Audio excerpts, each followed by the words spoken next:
excited today. We have one of the females representing, Chelsey Lake.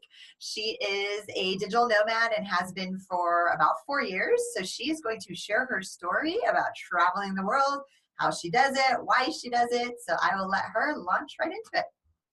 Okay, awesome. So I guess how I got started, a little bit of backstory. I was 25. I lived in downtown Toronto in a condo, like concrete jungle, very 9 to 5, go to an office, repeat. And I just decided, I don't want to do that anymore. And I sold my condo. I sold everything I owned, everything. And I had a Honda Fit.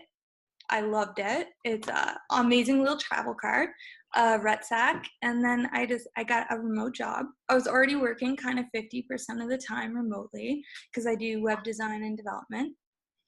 And then I just took off 3 months across the country in Canada from East Coast to West Coast and lived out of my car. So that's how I got started. Woo, that's a good story. Oh my gosh. And then did you just work out of coffee shops or where did you work out of? Yeah, Starbucks, coffee shops, kind of just anywhere that had a really good internet connection. It was my first time really ever doing it too, so I wasn't sure where to go or who I could talk to about it. So it was very much just kind of touch and go for a while. Sounds like it. And then that was like 4 years ago. So then fast forward, like what countries have you been to now? I lived in Ecuador for a while. That was the one that I stayed in for a bit. And Norway too, that was my latest one, which I really, really loved. But otherwise, just everywhere, Mexico, California, British Columbia, everywhere, Africa, I just like to travel. So it's been an adventure. I love it. And then what do you love most about it? The freedom, probably, and meeting new people. It's really, really exciting to run into other people doing the exact same work I'm doing. And that's what really keeps me inspired, because whenever I meet someone like that, when I was in Ecuador, I was working with a fellow digital marketer, and that's why I stayed, because we just kind of like jammed and it got comfortable, and I was like, this is awesome. That's super cool. So you do mostly, you said web development. Yeah. What other kinds of digital marketing do you do? So I do funnel building mostly. So I'll do like product launches, I'll build summits.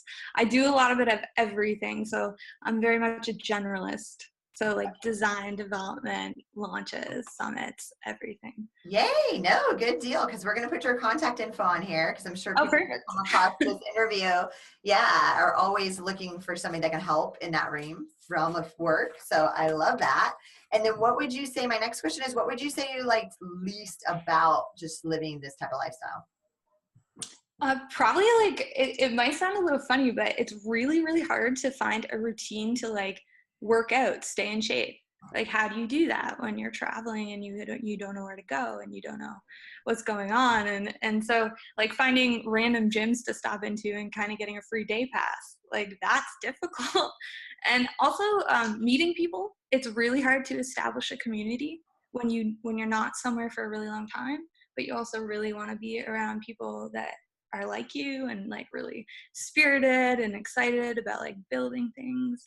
So that can be kind of hard sometimes because it can be lonely sometimes. Got it.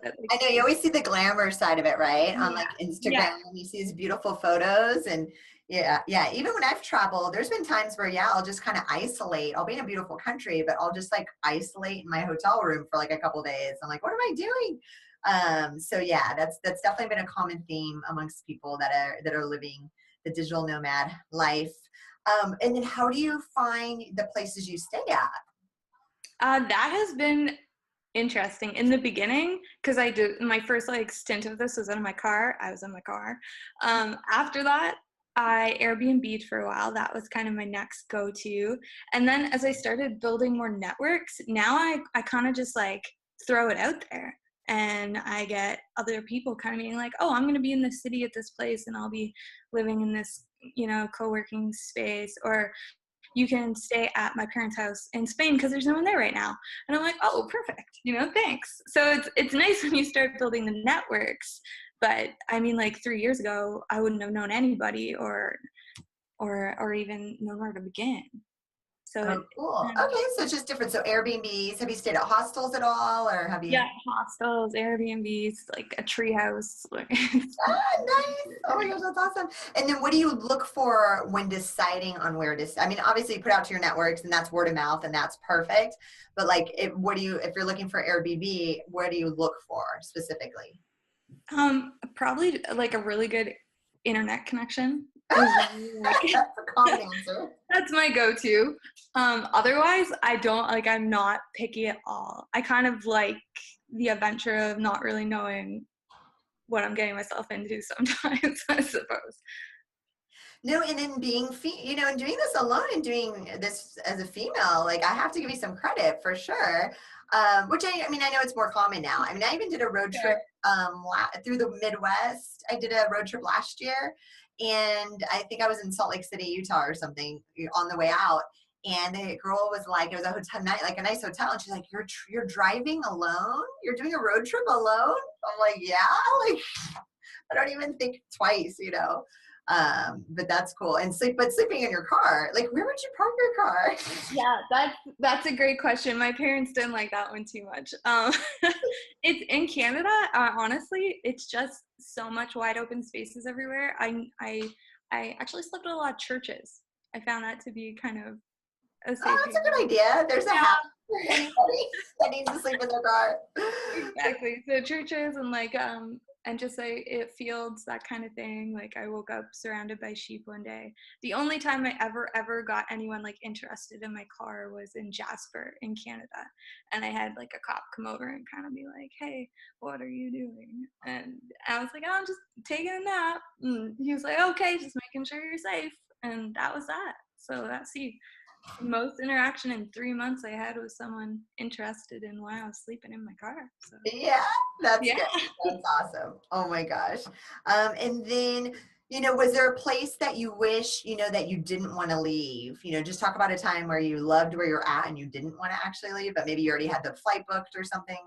Yeah, definitely Norway. It was a dream, just beautiful, and the spirit there is they're very open and the kind of the free spirits there. It was just really exciting, and I also was working with another digital nomad the whole time. So we were traveling the whole time together, getting to kind of explore things, but also work on things. So if we went on a huge hike or something, we would talk about our projects. And by the time we got back, we'd be like excited to work again.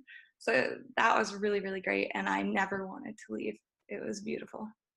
And then what about visa issues with, like, you know what I mean? Has that been hard to Yeah. navigate? Not really, mostly because each place kind of has a set amount of time you're allowed to stay. So I just kind of, if I need to leave and come back, I'll just like kind of cross the border, go somewhere else, and then come right back. Oh, yeah. Don't they call them visa runs or something? Yeah, There's a term. yeah. Yeah, you learn all that stuff really Yeah. quick. Awesome. And then what is your opinion? So it's my last question, the most important one. What's your opinion on where this industry of co-living is going? This is kind of like, this is a super passionate subject for me because it's what I wish existed when I started. And it's what I'm really excited about right now. Like having other people around that you're excited to work with gets more work done faster. And also it makes the whole traveling experience better because then you're surrounded with like-minded people, and that's so underrated. I think like having that community that is also excited about working on the same things you're working on. So I'm really excited about that. And I think our generation too, we're about like community over competition, which I really, really love. Like we want to work together. We want to share all these amazing ideas. And I think that's amazing. So I'm really excited about it. I can't wait. I'm going to be an early adopter. And then I failed to mention that on the intro. Chelsey was so sweet. I posted on, like, we have this great group called like Freedom Shapers, and like a private little Facebook group that we're all in, just about having freedom and how do we create that for ourselves, and for everybody it's different. But she like reached out to me yesterday and was like, "Hey, I would love to participate. Like I'm passionate about this subject." So I appreciate that. Thank you so much. Like I got really excited. Because it's the early adopters that are getting on board now, and it's gonna be so exciting to see where this goes. long-term, and just making housing more just available. I wouldn't even say affordable. It's mostly just making it like super easy, super available, flexible, right? Like no leases of 12 months, just where you can just like Airbnb essentially. But the disconnect with everybody I'm talking to, the biggest disconnect is like-minded people. So like you can't search on Airbnb right now of like, oh, I want to live with other people that are digital marketers or web designers, like, right? So that's where it's like, okay, how do you plug into those communities while you travel? Yeah, that's exactly it. Is trying to find that. And so I think it's great what you're doing, because it's going to help a lot of people like me. And I know so many other people like me that are just like waiting for this. And then tell everybody listening where you're at right now. I am in Charlottetown, Prince Edward Island. So that's the very east coast of Canada. Nice. And then how long are you there for? I'm going to be here for probably another 2 months, but no firm deadline. I love it. No, everybody's kind of like, I think this, I don't know. Like, and again, that's the freedom, right? Of being able to be like, okay, we're here for now, but it might change. Awesome. Well, Chelsey, thank you again so much for doing this interview with me. I really appreciate it. Yeah, it was really nice to meet you. Same here. Okay, bye.